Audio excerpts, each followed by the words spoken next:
बिस्मिल्लाहिर्रहमानिर्रहीम। अस्सलाम वालेकुम प्यारे दोस्तों।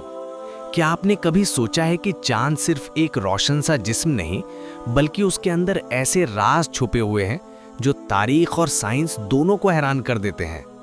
आज मैं आपको 4 मिनट में बताऊंगा उस मशहूर वाक्ये के बारे में जिसे हम शक्कुल कमर यानी चांद के 2 टुकड़ों का वाक्या कहते हैं, और साथ ही ये भी कि क़यामत के दिन चांद और सूरज का क्या अंजाम होगा। करीबन 1400 साल पहले मक्का में एक रात कुछ लोग रसूलुल्लाह सल्लल्लाहु अलैहि वसल्लम के पास आए और उनसे मुजज़ा मांगने लगे। उन्होंने कहा, अगर तुम सच्चे नबी हो तो कोई ऐसा निशान दिखाओ कि हम यकीन कर लें। रसूलुल्लाह सल्लल्लाहु अलैहि वसल्लम ने फरमाया, अगर मैं दिखाऊं तो ईमान ले आओगे? उन्होंने कहा, हाँ। फिर आप सल्लल्लाहु अलैहि वसल्लम ने एक छोटी सी इशारा फरमाया और देखा गया कि चांद 2 टुकड़ों में बट गया। एक हिस्सा एक पहाड़ पर नजर आया और दूसरा हिस्सा दूसरे जगह पर। कुछ देर के बाद जब आप सल्लल्लाहु अलैहि वसल्लम ने फिर इशारा किया तो चांद फिर से एक हो गया। इस वाक्य को कई लोगों ने देखा, कुछ ने इस पर ईमान लाया और कुछ ने कहा कि ये जादू है। ये वाक्य कुरान मजीद की सूरे अल कमर में भी बयान है और चांद फट गया। सदियों बाद जब मॉडर्न साइंस ने चांद को गहराई से देखा तो वहां कुछ अजीब निशान पाए गए। लंबी दरार जैसी लकीरें जो सतह पर से गुजरकर अंदर तक जाती नजर आती हैं। कुछ लोगों ने सोचा कि शायद यही वो निशान है जो इस वाक्य की शहादत देते हैं। नासा ने ऑफिशियली कभी ये नहीं कहा कि चांद वाकई 2 टुकड़ों में बटा था, मगर चांद पर जो जियोलॉजिकल स्ट्रक्चर्स और फिशर्स पाए गए, उन्होंने सवाल पैदा किया कि क्या ये सिर्फ किस्मत का खेल था या कोई वाक़या इलाही।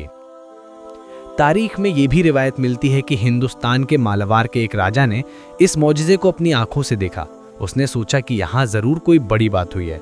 फिर वो मक्का आया, नबी सल्लल्लाहु अलैहि वसल्लम से मिला और इस्लाम कबूल किया। इसी तरह कई कौमी वाक़यात और गवाहों ने इस वाक़ये को सामने रखा, जिसे लोग आज भी याद करते हैं।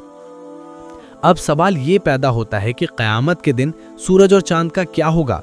कुरान और हदीस में वाज़िहा तौर पर आता है कि जब क़यामत का वक्त आएगा तो आसमानी निज़ाम बदल जाएगा।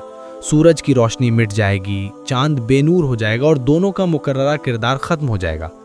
कुछ रिवायतों में ये जिक्र है कि दोनों को तोड़कर अग्नि में डाल दिया जाएगा या समंदर में फेंक दिया जाएगा, जिससे समंदर खुलकर आग बन जाएगा। उस रोज़ पहाड़ उड़ जाएंगे, ज़मीन अपनी जगह से हिलकर दूसरी जगह चली जाएगी और हर चीज़ अपना अंजाम पालेगी। ये तस्वुर हमें गहरी बात याद दिलाता है। जो चीज़ हम आज अपनी कुदरत समझते हैं वो मालिक हक के हुक्म से बदल भी सकती है। चांद का 2 टुकड़ों में बटना या दोबारा जुड़ जाना हमारी समझ से बाहर हो, मगर जो हुआ वो इमाम हकीकी की निशानियों में से एक था, जिसे कुछ लोग जादू कहते रहे और कुछ लोग इस पर ईमान ला गए। आखिर में दोस्तों, ये सब बातें हमें आखिरत की तैयारी की याद दिलाती हैं।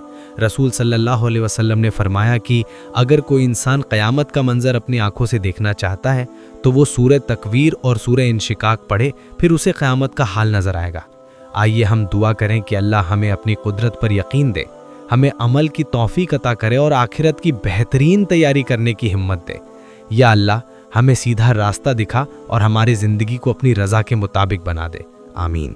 अगर आपको ये मज़मून पसंद आया हो तो अपने दोस्तों के साथ शेयर करें और दुआ